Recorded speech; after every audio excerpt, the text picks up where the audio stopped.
ജലം സമാധാനത്തിന് എന്ന സന്ദേശവുമായി പട്ടാമ്പിയിൽ ജലദിനാചരണം സംഘടിപ്പിച്ചു. പാലക്കാട് സോഷ്യൽ ഫോറസ്ട്രിയുടെ ആഭിമുഖ്യത്തിലായിരുന്നു പരിപാടി. തുള്ളി ജലത്തിന്റെയും ഉപയോഗം സൂക്ഷ്മതയോടെ ആകണമെന്ന് യാഥാർത്ഥ്യം ഞാൻ ഉൾക്കൊള്ളുന്നു.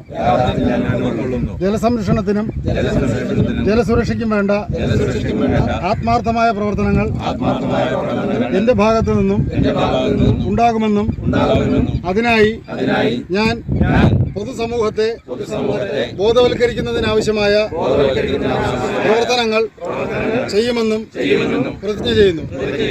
പാലക്കാട് സോഷ്യൽ ഫോറസ്ട്രി ഡിവിഷന്റെ ആഭിമുഖ്യത്തിൽ ജലം സമാധാനത്തിന് എന്ന സന്ദേശവുമായി പട്ടാമ്പിയിൽ ജലദിനാചരണം സംഘടിപ്പിച്ചു.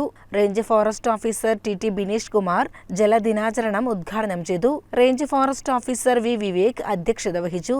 Grade deputy range forest officer BS Bhadrakumar ജലദിനാചരണ പ്രതിജ്ഞ ചൊല്ലിക്കൊടുത്തു. സാമൂഹ്യ പരിസ്ഥിതി പ്രവർത്തകരായ Mohandas Idiyath, Hussain Thattathazhath, Murali Velerimadam, Pradeep Cheripparambil, Ali Poovathinkal, KV Sulaiman, section forest ഓഫീസർമാരായ അബ്ദുൽ അസീസ്, PG കൃഷ്ണൻകുട്ടി എന്നിവർ സംസാരിച്ചു. CCN പട്ടാമ്പി.